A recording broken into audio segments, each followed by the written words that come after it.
ఇది బట్టి విక్రమార్క సతీమణి నందిని గారు, బట్టి డిప్యూటీ సీఎం మల్లు బట్టి విక్రమార్క గారి సతీమణి నందిని విక్రమార్క గారికి అన్యాయం జరిగింది. వారికి సీఎం ఇస్తారని కార్యకర్తలు బాగా కష్టపడ్డారు. కానీ వారికి డిప్యూటీ సీఎం ఇవ్వటం మాత్రమే జరిగింది అని కొంత ఆవేదన చెందారట.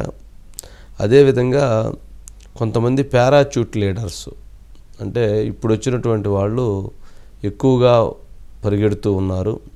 అందులో పొంగులేటి శ్రీనివాసరెడ్డి, తుమ్మల నాగేశ్వరరావు గారి మీద పరోక్షంగా విమర్శలు చేసినట్లుగా భావించాలి.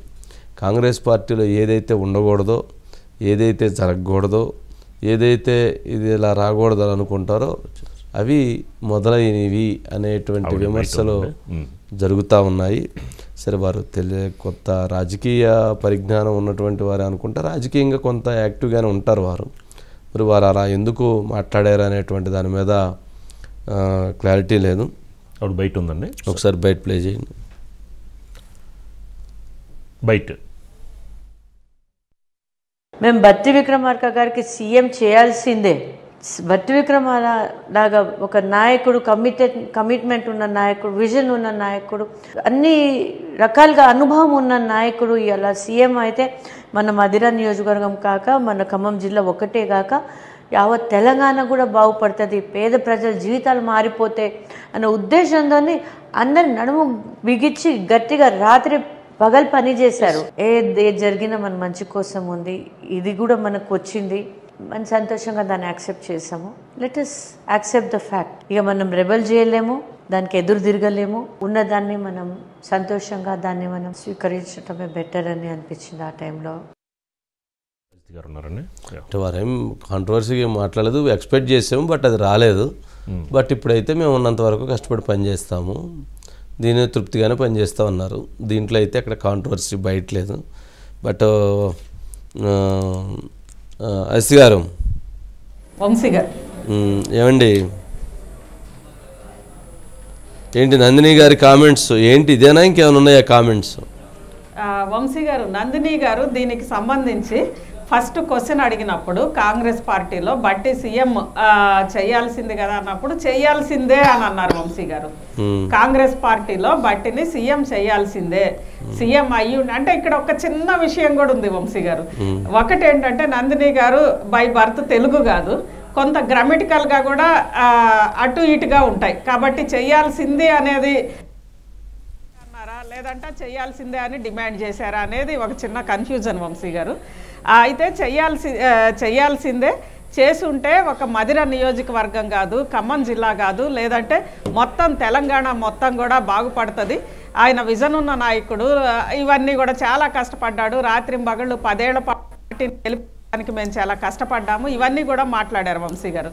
ఇవన్నీ మాట్లాడిన తర్వాత మరి అంటే ఒక దళితుడికి కాంగ్రెస్ పార్టీ ఇస్తుంది అని అనుకున్నాము, కానీ కాంగ్రెస్ పార్టీ నమ్మక ద్రోహం చేసింది కదా అని చెప్పి అడిగినప్పుడు ఆ నమ్మక ద్రోహానికి సంబంధించి మాత్రం ఆమె ఎక్కడ కమిట్ కాల, కాంగ్రెస్ పార్టీ నమ్మక ద్రోహం చేసింది అని కమిట్ కాలేదు. కానీ ఇలా వచ్చిన తర్వాతకి యాక్సెప్ట్ చేయక తప్పదు కదా.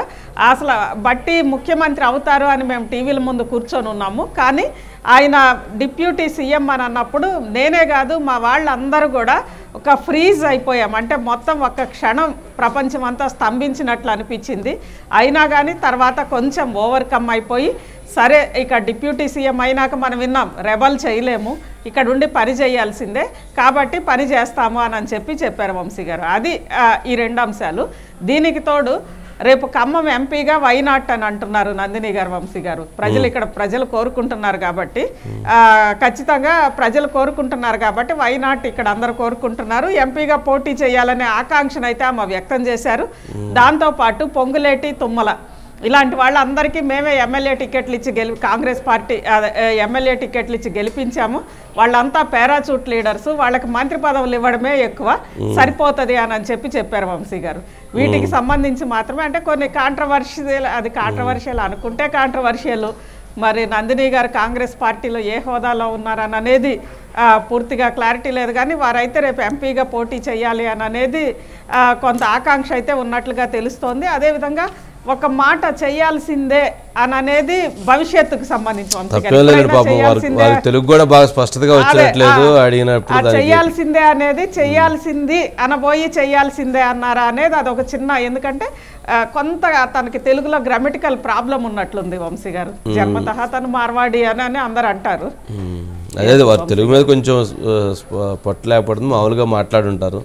సరే మనం దాని మీద జనరల్గా కోడిగుడి మీద ఏకలు పీకినట్టుగా పీకుతూ ఉంటారు, కానీ దాంట్లో పెద్దగా రకరకాల అభిప్రాయాలు ఉంటాయి. సరే రాజకీయంగా తను ఖమ్మం నుంచి పోటీ చేయాలనుకుంటున్నారు.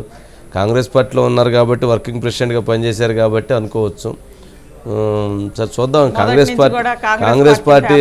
కాంగ్రెస్ పార్టీలో కొంచెం ఆ స్వేచ్ఛ ఎక్కువ ఉంటుంది కాబట్టి సహజంగా అవి లేకపోతే అనుకోవాలి ఏమీ లేవని, కానీ ఉన్నాయంటే పెద్ద ఆశ్చర్యపోవాల్సిన అవసరం లేదు. రైట్. ఎంపీ స్థానానికి సోనియా గాంధీని రిక్వెస్ట్ చేసినట్టు తెలుస్తుందండి. అవునవును, సోనియా గాంధీ గారిని రిక్వెస్ట్ చేశారు కాబట్టి సోనియా గాంధీ గారు వస్తే ఇంకెవరేం మాట్లాడతారు. నందిని గారు నాకు కావాలని కూడా అనుకోవటానికి లేదు. అంటే పారాచూట్ నాయకులు అని అనలేదు కానీ, బట్ అది కావాలని ఎవరో కొంతమంది దాన్ని కల్పితం చేసినట్లున్నారేమో. చూద్దాం, ఇవన్నీ నడుస్తుంటాయి.